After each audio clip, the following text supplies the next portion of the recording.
Hey guys, welcome back to my channel. Today I'll be talking about emotionally immature parents. So, emotionally immature parents are not interested in raising confident children because confident people cannot be controlled, they cannot be manipulated, and they cannot be silenced. But often these parents don't do this deliberately कि वो बहुत sadistic हैं, उन्हें बड़ा मज़ा आ रहा है अपने बच्चे की लाइफ ख़राब करने में या उसका कॉन्फिडेंस डुबाने में. ऐसा नहीं है ज़्यादातर. I am not talking about narcissistic kind of people जो एक्चुअली में इंजॉय करते हैं इस चीज को, but here I am talking about people who are not developed emotionally, so they cannot think beyond themselves और think about the well being of others, especially their children. तो ऐसे पेरेंट्स जो है शायद अनकॉन्शियसली ऐसा नहीं करते, but they do end up raising insecure children who are always confused, who are always lost, who are always scared of taking decisions, who feel like they can't do anything in life. They are full of self doubts. जिन parents का self worth खुद ही बहुत down होता है, they have wounds from their past that they have never healed और worked upon. अगर उनके पेरेंट्स ने भी उनको बहुत ट्रॉमा दिया है या सिमिलर टाइप ऑफ पेरेंटिंग दी है where they were very critical, very controlling, always judging them, always making them feel like they were not good enough, then that is a parenting style they copy paste and bring it in to the newer generation. तो वो अपने बच्चों को भी similar style से parenting करते हैं because their parents who were their role models did the same. Now let's understand their psychology. Let's say when your parent were a child,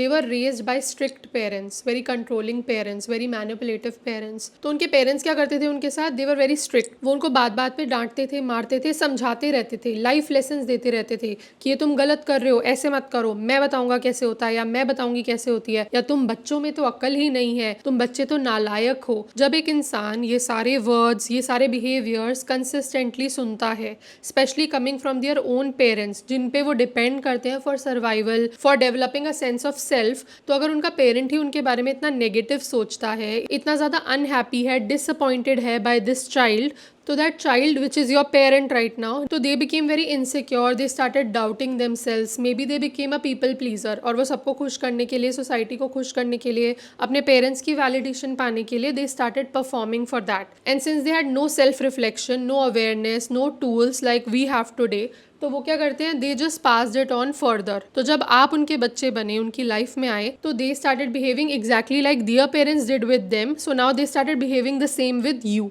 कुछ नार्सिसिस्टिक पेरेंट्स भी होते हैं जो अपने बच्चों को हार्म पहुंचाते हैं, हर्ट करते हैं very consciously, very intentionally, because they are so self focused. उनको सिर्फ अपनी मनमानी करनी है. They will hit you, they will slut shame you, they will make you feel like you are such a dirty और such a useless person. But right now I am not talking about those kind of parents, and that also needs a specific diagnosis which you can talk to with your therapist about. But here I'm talking about a general population where there are a lot of emotionally immature parents जिन्हें realize भी नहीं हो रहा what they are doing, and they are passing on a lot of trauma to the new generation. और problem ये है कि ऐसे पेरेंट्स को रियलाइज भी नहीं होता कि वो कुछ गलत कर रहे हैं, क्योंकि उनके आसपास के सारे पेरेंट्स सिमिलर टाइप से पेरेंटिंग कर रहे हैं, डांट कर, मार कर, स्ट्रिक्ट होकर, डिसिप्लिन कर कर. तो बस उन्हें लगता है कि यही तरीका is the right way of parenting. उन्हें लगता है वो अपने बच्चों को रफ एंड टफ बना रहे हैं, वो उनको सर्वाइव करने के लिए प्रिपेयर कर रहे हैं कि दुनिया में कुछ भी हो जाए, लाइफ में कोई भी प्रॉब्लम आ जाए, हम अपने बच्चे को इतना स्ट्रांग बना देंगे, उसको डांट डांट कर, उसको समझा समझा कर, करेक्ट कर करके, कि they will be able to face any challenge in life. But unfortunately your child is not becoming stronger, they are just pretending to be strong maybe in front of you. Deep inside they have a lot of wound, they have a lot of pain, and they have a lot of self doubts that they battle with every single day because of the parenting style you have chosen. In the name of love and protection वो अपने बच्चों के दिमाग में ना ऐसे बीज डाल देते हैं of fear, of insecurity, of feeling like they are not good enough, or the world is not a safe place, that I have to be very careful, or I cannot trust anyone. Basically parents अपनी unhealed wounds, अपनी insecurities, अपने beliefs about the world जो कि उनके past experiences से आते हैं, they project that on their children. वो उनको pass on कर देते हैं. They don't let the child decide for themselves. They tell the child this is how the world works and this is what you need to do in order to survive. Emotionally immature parents के इन behaviors की वजह से उनके बच्चों का confidence crush होता जाता है. Number 1, constant correction. क्योंकि ऐसे पेरेंट्स खुद बहुत सेल्फ क्रिटिकल होते हैं, खुद बहुत इनसिक्योर होते हैं और लो सेल्फ वर्थ होती है इनकी, तो they expect their child to be perfect. They don't want their child to make mistakes. और अगर उनका बच्चा मिस्टेक करता है तो वो उसे डांटते हैं, मारते हैं, बहुत समझाते हैं, बहुत ज्ञान देते हैं, so that they don't make mistakes. Basically these parents never leave room for humanness, because being a human you will make mistakes, you can not be perfect all the time, neither you are suppose to be. और जब बच्चे के एक एक move को जज किया जाता है, क्रिटिसाइज किया जाता है, शेम किया जाता है कि तुम एक काम ठीक से नहीं करते हो, तुम्हें ये भी नहीं करना आता, ये गलत कर रहे हो, तुम ऐसे नहीं ऐसे होता है, जब आप उसको कॉन्स्टेंटली क्रिटिसाइज कर रहे हो, करेक्ट कर रहे हो, then they develop a belief कि they are not good enough, that nothing they do is good enough. Now imagine that child when they grows up, वो इसी बिलीफ के साथ ग्रो अप हो रहा है और वो अपनी लाइफ को इसी बिलीफ के साथ जिएगा कि what ever I do I am not good enough, I am not good enough for my parents, for my partner, for my work, I am not good enough for anything. They feel useless, they feel worthless just because parents are always criticizing and correcting them.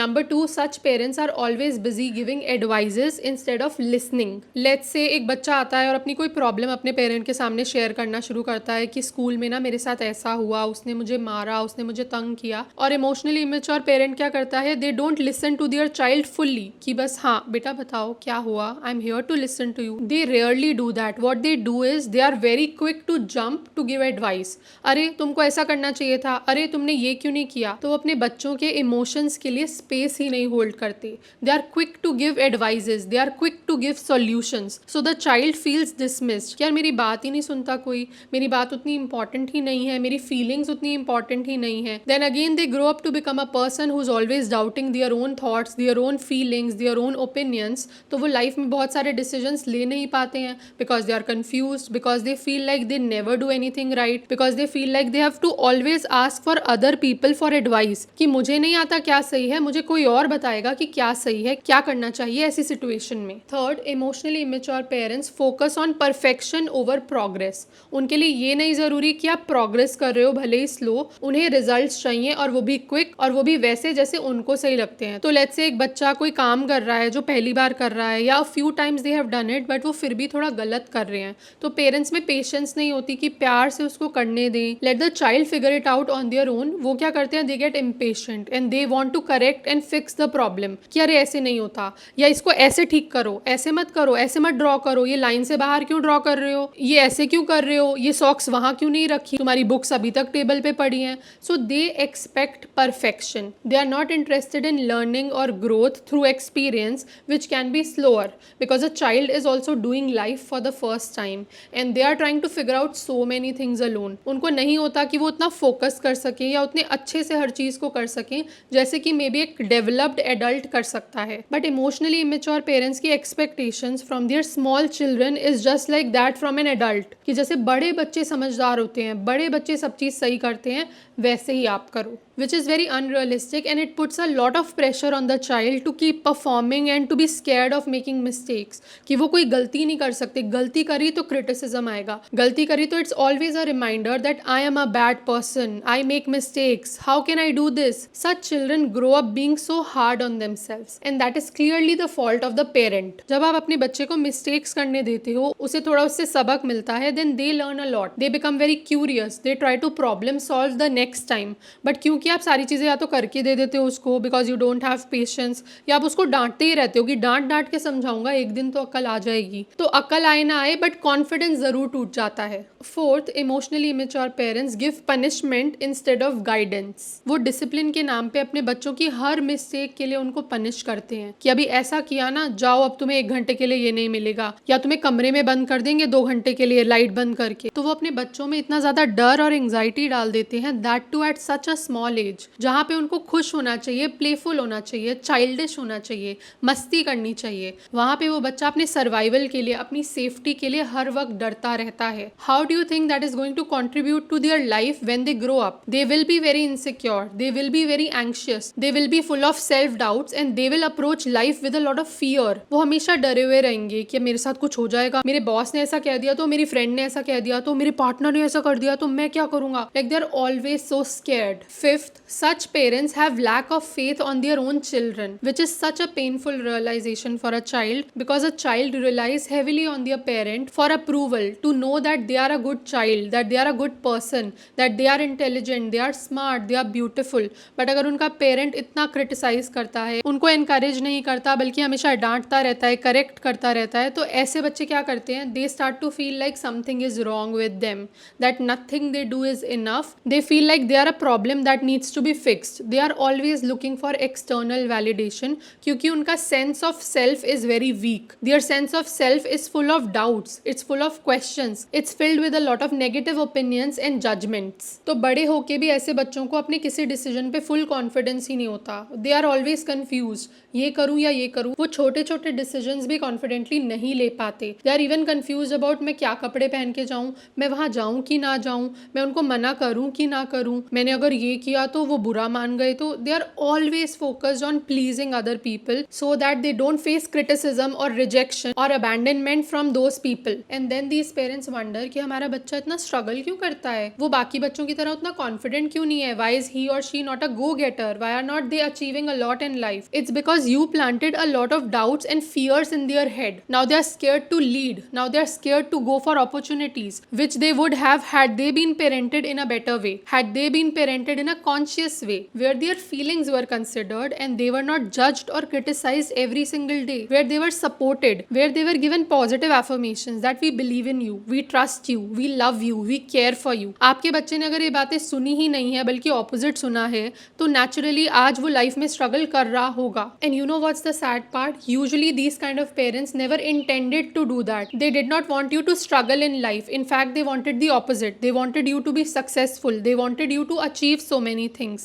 But उनका तरीका इतना गलत था that it left a negative mark on you. That it lowered your confidence and created a lot of fear, a lot of anxiety and self-doubts. वही बात होती है ना, the intent never cancels the impact. अगर parents का intent अच्छा था, it does not erases the trauma that they passed on to their children. And it was 100% the parents' responsibility to learn these things because they chose to become a parent. उनकी responsibility थी being the adult to pass on the right information, to pass on the right beliefs, to show up for their children in a healthy way, in a better way, and not from a wounded place where the parents are already so insecure, already seeking others' approval, they have low self-worth, and that is what they ended up passing on to their children. इसलिए कहते हैं self awareness ना बहुत important है for each individual. और अगर आप एक पेरेंट हो, आपने ऑलरेडी इस तरीके से पेरेंटिंग कर ली है, पर आप ये वीडियो देख रहे हो and this is evoking something in you, then be with that feeling. Learn to sit with it. अपने थॉट्स के साथ बैठो कि हाँ यार, क्या मैंने ऐसा किया, अच्छा मैंने ऐसा किया तो मेरे बच्चे पे ये असर आया. Learn to take accountability, learn to show up as a better person in the world. Because अगर आप अनअवेयरनेस से और अपने वूंड से ऑपरेट करते रहोगे ना, तो you will keep on passing trauma unintentionally to the people you care for the most. क्योंकि अगर एक पेरेंट है वो अनकॉन्शियस है, वो इमोशनली इमेच्योर है, डेवलप नहीं हुआ है मेंटली और इमोशनली, तो वो अपने अनहील्ड वूंड से ऑपरेट करेगा, नॉट फ्रॉम अ कॉन्शियस और a healthy mind. Awareness is the first step to heal from all this pain. दोनों लोगों के लिए ही, पेरेंट्स भी जो इमोशनली इमेच्योर रहे हैं और बच्चे भी जिनके ऊपर इस बात का असर आया है, जिन्होंने उस वजह से सफर किया है लाइफ में. Now we can not go back in the past, but we can try to rebuild our confidence. We can try to rebuild our sense of self. As children of emotionally immature parents, you cannot just keep on waiting for their apology in order to move on in life or to change or to heal. So what you have to do is you have to actively start breaking these patterns by becoming aware of them. That आपका ये behavior इस वजह से होता है या आप इस एरिया में struggle करते हो. And then you have to learn to rewire your mind. You can do it on your own by reading self-help books या फिर आप कुछ podcast वगैरह सुन सकते हो YouTube पे जो इस बारे में बात करते हैं, जिससे आपको अवेयरनेस आएगी. If right now you don't have the money to spend on therapy और कोचिंग और एनीवेयर एल्स, तो आप ये कर सकते हो. बट अगर आप हेल्प ले सकते हो, then it's the best way to reach out to a professional. You can also DM me if you want to work with me. If you like my approach, you like my thought process, then we can try to identify your patterns. We can try to help you regain your confidence. We can together work towards building your self esteem. Just remember that as a human you are allowed to make mistakes. You don't have to be perfect. You can be a child, you can be playful, you can enjoy. Give yourself the right to do that, which you never got as a child. Now, even though you are an adult, you are allowed to live life on your own terms. Make your own rules. Don't follow a script that is given by other people who have not done the work, who are not self aware. They will only pass on survival strategies and unhealed wounds, which you don't need anymore. And I think this is the end of today's video. I hope you liked it. I hope you enjoyed it and found it useful. Do leave a comment below, share your experiences, and also you can tell me if there is any particular topic that you want me to record and post here. I will try my best to do that. And thank you so much for watching. Bye.